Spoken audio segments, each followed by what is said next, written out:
반갑습니다. 이제 대구 지역 분석 시작하겠습니다.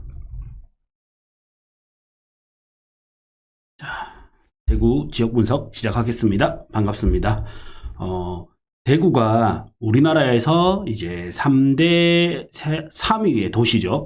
3위의 도시다 보니까 광역시 중에 서울특별시가 있고 또 부산광역시가 있고 그다음 대구광역시가 있어요. 인구는 이제 인천에 따라잡히긴 했지만 위상은 뭐 이제 3위의 도시다. 그리고 대구 경북권에서는 가장 크다. 그래서 내용이 굉장히 많다 보니까 제가 내용을 많이 뺐습니다. 오히려. 그래서 이런 시국일수록 그냥 핵심만 요약해서 보는 게 더 좋지 않을까. 이런 시국이라 하면 전체적으로 이제 부동산 경기가 좋지 않고 현재 그리고 그 중에서도 특히나 이제 대구가 좋지 않죠. 이럴 때 오히려 우리가 그 대구의 핵심지를 들어갈 수 있는 타이밍이지 않냐.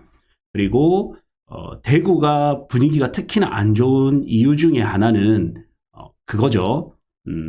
공급 물량이 너무 많다. 대구 아파트의 공급 물량이 너무 많다. 그런데 이게 토지 시장, 상가 시장으로 봤을 때는 이게 과연 악재일까?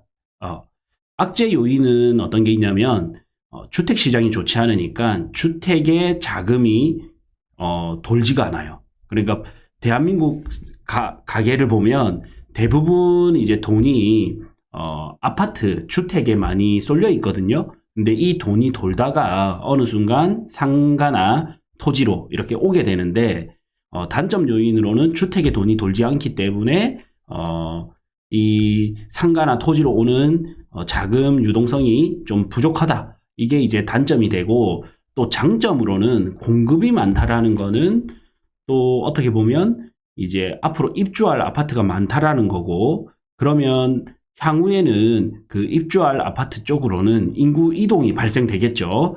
그래서 그 존에는 그 지역, 그 존에는 인구가 많이 늘어날 거란 말이에요. 그래서 어떻게 보면 이제 판도가 바뀌면서 지금이 투자하기 좋은 시기이지 않을까 시기라고 생각이 들어요. 거기다가 워낙 이제 부동산 경기도 안 좋다 보니까 대구가 대전보다도 집값도 싸지만 땅값도 싸요. 그런데 이 땅이라는 거는 아파트랑은 좀 다른 점이 대구 광역시의 집값은 특히 대장 지역이 수성구죠. 수성구의 집값은 해운대보다 비쌀 때도 있고 인천 송도보다도 비쌀 때가 있어요. 근데 땅을 보면 서울에서 가장 비싼 땅이 한 13억에서 15억 정도 이래 보면 되거든요. 평당. 부산에서 가장 비싼 게 서울은 보면 약 인구가 1000만이죠.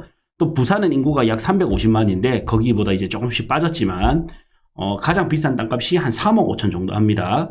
그리고 이제 대구를 보면 인구가 약 250만이죠. 여기서 조금 줄었지만 비싼 땅값이 약 2억 5천 정도 해요. 그리고 대구의 땅값이 부산보다 비쌀 수 있냐 봤을 때 따라잡기는 힘들거든요. 그래 보면 이제 대구가 지금 제일 대장, 그러니까 동성로를 기준으로 이제 대전의 대장이랑 비교했을 때는 여전히 대구가 비싸지만 판이 바뀌는 그 지역이 대전의 판이 바뀌는 그 지역보다 그러니까 1급지는 비싸지만 2급지나 3급지를 기준으로 했을 때는 대전보다 오히려 같거나 저렴하다. 그래서 이제 그 지역들을 노려보면 굉장히 좋지 않을까라는 생각이 들어요.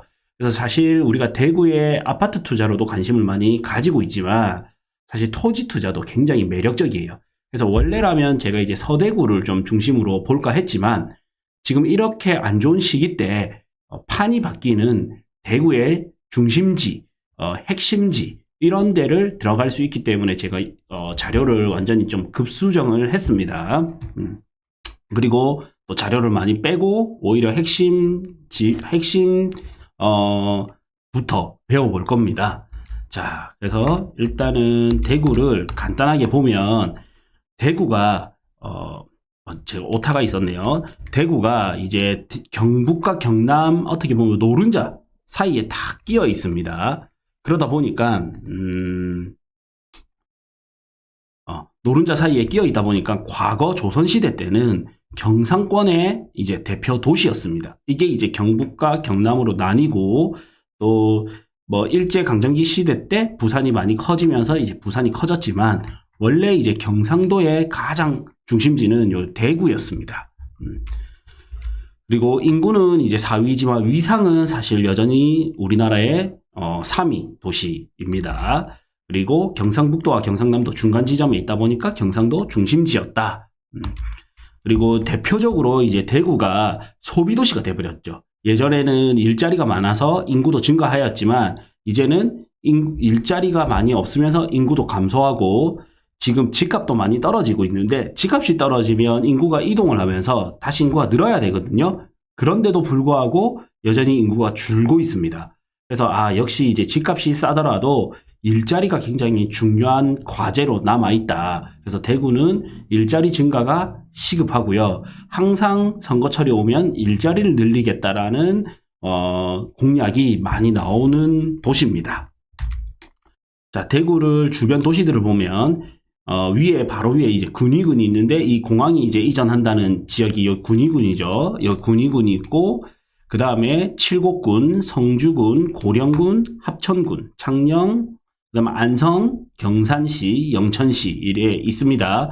그래서 보면 우측 아래 쪽은 거의 다 안성, 경산, 영천에가 시지역인데 북쪽, 서쪽을 보면 다 군지역들이죠. 그래서 구미시를 요 위에 있는 구미시를 제외하면 거의 좀 주변 도시들이 좀 힘이 없어요. 그래서 어떻게 보면 이제 대구가 그 위상이 대구로 몰리게 되고 경북권에서 위상이 대구로 몰리게 되고 이 대구 중에서도 또 중심지로 몰리게 됩니다.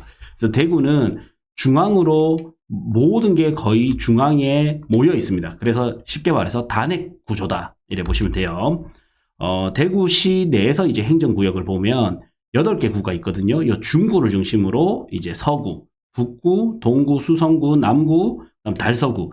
그다음 이제 조금 특이한 게 달서구 사이에 이렇게 나뉘어져 있습니다. 위에 조금 있고 아래쪽에 크게 있습니다. 달성군이 다른 지역의 군 지역과 마찬가지로 부산의 기장군이나 이런 지역과 마찬가지로 굉장히 이제 용토는 그러니까 토지 범위는 넓어요. 면적이.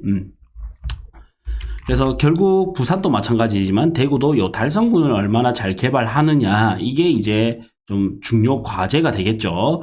그런데 지금은 대구가 중심을 한번 재편을 하고 있어요.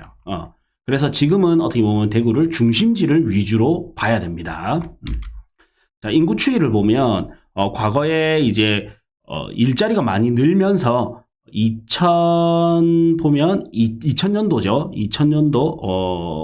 2000년도까지가 인구가 정점이었네요. 여기 2000년도까지가 인구가 정점이었고 252만 명 정도. 요때가 이제 가장 정점이었고요. 점점 인구가 줄어서 23년 3월 기준으로는 235만 명 정도까지 인구가 계속적으로 줄고 있습니다. 가장 큰 요인이 이제 일자리가 많이 없다. 이게 이제 가장 큰 요인입니다.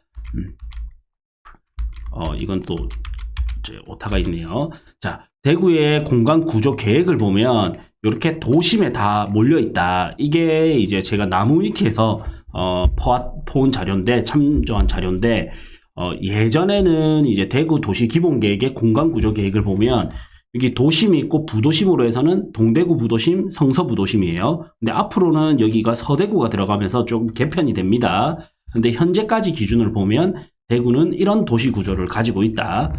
그래서 대구에서 지적 편집도로 보면 이렇게 형성이 돼 있어요. 이거를 좀 이해하기 쉽게 약간 정사각형 비슷하게 이래 보면 이런 형태를 가지고 있다고. 이게 이제 이렇게 가로로 조금 길어지는 거죠. 그래서 중구를 중심으로 해서 반월당역이 있죠. 여기 W역세권인데 여기 동성로, 위에 북성로, 여기를 위에 대구역, 여기를 중심으로 형성이 되어 있습니다. 그리고 다 이제 나머지는 죽어지고 이 중앙으로 여기 연결이 되고. 그래서 조금 특이한 게 대구는 나중에 철도에서 보겠지만 1호선, 2호선, 3호선이 전부 중심에 있고 이 중심에서 대부분은 환승역이 있어요. 여기 반월당역, 청라 언덕역, 명덕역 여기가 다 이제 환승역이 다 중심부에 있고요. 지금 앞으로 기대되는 게 요 2호선과 1호선 라인, 또 3호선, 요 라인들까지 이렇게 연결을 시켜주는 게, 그래서 이제 어떻게 보면 대구가 요거죠. 중앙을 중심으로 키우다가 동대구 부도심이 있죠. 이 동대구 부도심을 키우는, 연결고리, 혈맥, 이런 데가 이제 엑스코선이 됩니다. 그래서 대구 분들은 또 엑스코선에 관심을 많이 가지고 있고, 우리 투자자들도 이 엑스코선에 관심을 많이 가지면 좋겠죠. 아쉬운 점은 이렇게 이제 경전철처럼 이렇게 생기는데, 큰 우리가 생각하는 지하철이 아니라 경전철처럼 작은 지하철인데 노선이 상당히 좋아요. 그래서 이제 관심을 많이 가져야 합니다.